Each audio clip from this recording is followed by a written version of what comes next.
Every day is different at the farm. It is a matter of learning to be flexible. So a mother could come in and be very upset about what her child is going through, so we just shift gears and we start talking to the child about eating good and having good thoughts, positive thoughts. We may even distract them, bring them into the garden. They could be planting carrots or tasting vegetables that they've never tasted before and coming right from the earth. That's something that would help them in that moment. Every day is different. There could be 30 children here, there could be 2, there could be 10. We could have a drumming circle, we could have a planting party, we could be talking about birds or nature. Every day is different. So it's all about what's coming on our agenda for the day and who shows up. And we keep shifting and we keep growing together and connecting. On a side note, can you actually tell us about your children's books? I have about 11 million children's books in circulation. The most popular has been The Velveteen Rabbit. I have numerous titles that I'm working on now. Most of them have to do with children facing challenges. That was my past life and still kind of goes on the side, but 99% of my time is put into the foundation and the children now. Could you tell us about the organic aspects of the farm? We have a huge garden, the Garden of Hope, that's about 3 acres, and that's all organic. We don't have any chemicals on the property. We don't have anything on this property that's dangerous or unsafe. And we are always looking for ways of making life healthier and happier for children.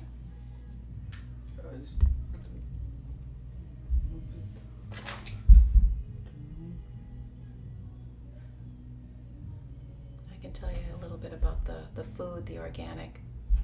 Could you? Yeah. Okay. So the children that come here are, it's suggested they go on a healthy eating regime. Within that regime, we only eat coconut oil, coconut nectar for sugar, olive oil, high spectrum canola oil, all organic food, lots of greens, lots of healthy vegetables and fruits. We stay away from packaged foods, any GMOs. We stay away from any chemicals, preservatives, colorings. We have no microwaves. We keep all our food in glass containers, no plastic. And we drink lots of water and good conversations over food. So that's, and we do a lot of cooking, canning. We harvest the food, we plant the food, we harvest it, we cook it, and we discuss what we just ate.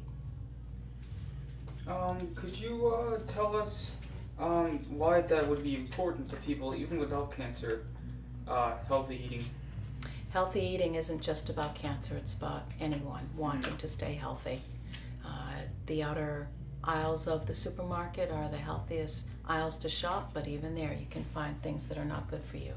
It's our society is gearing the food production all about money. It's all about money. It's not about health. It's not about keeping our people alive and healthy. Sad truth. It's a sad truth. Yes.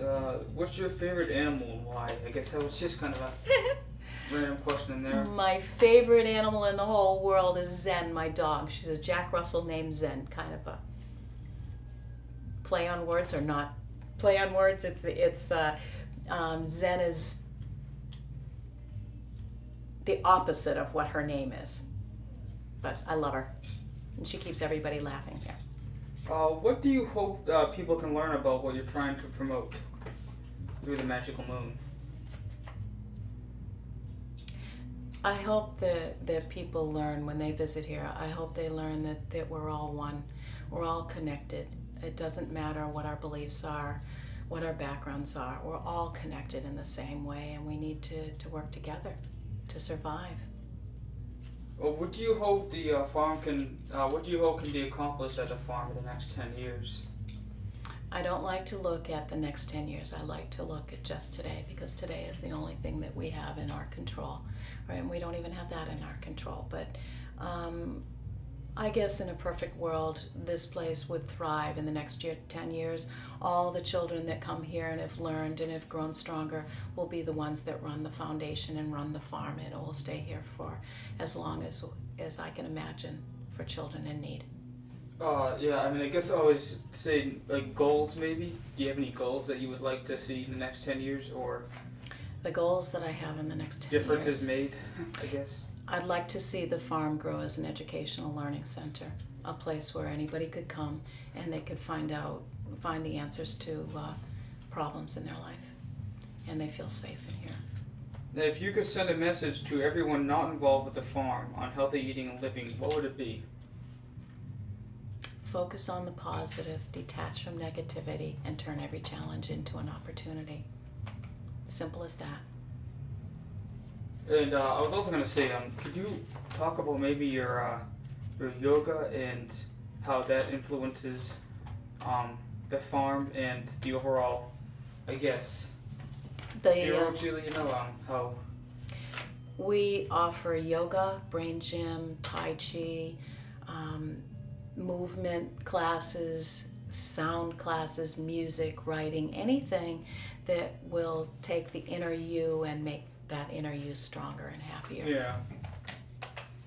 Could you also maybe talk about the ceremonies? I was actually going to think. We very oftentimes invite our Native American friends to come here and do ceremony and bring everybody in together to think about the earth and our connection to it and to each other. I actually had a question myself. Would you say creativity has something to do with people's thought process and how they, view just what, they want to accomplish, I guess? I think this gives, the farm is a wonderful palette for anybody who's creative and they don't have, maybe they don't have the strength or they don't have the opportunity to expand their horizons with their creativity. Maybe they don't have a voice, so they learn how to either sing here or play an instrument or talk or just anything that's inside of you that needs to come out that's creative happens here because it's a safe place. Or I was going to say the music aspect. Would you say Steven Tyler would influence maybe the farm or the creative side of people who like music or... Watch the crinkling of that because it's making sound for you. Oh. Yeah. Thank you. That's okay.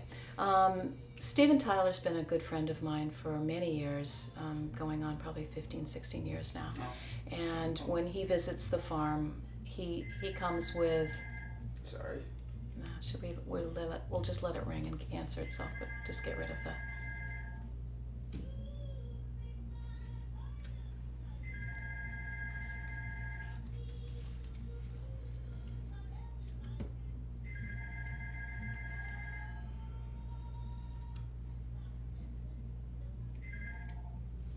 Steven Tyler's a good friend of mine. He's been a good friend for maybe 15 years. And he comes to the farm to not be a celebrity, but to share with the children here the strengths that he's found over the years within himself. And he came from a humble background and he just believed in himself. He manifested an incredible life and he shares that with the children. That's the most beautiful gift that he gives us here. I was going to say, maybe if you had any words to say to people about, the overall, people dealing with something that they might not like to deal with, would you say that the Magical Moon over other, why what you do is so important to overcome? Don't quite get what you're saying. Don't quite get what Or you're would you saying. say that healthy eating would help more overall than people who are not feeling as well or maybe have problems they're dealing with? I would say that there's a lot in how we're raised and in our culture that isn't helping us when we have challenges. We need to look at the full spectrum. We need to look at the creative side, we need to look at the musical side, we need to look at what we're eating, what we're putting into our body, and thoughts, emotions, who we surround ourselves with. It's all important. And that's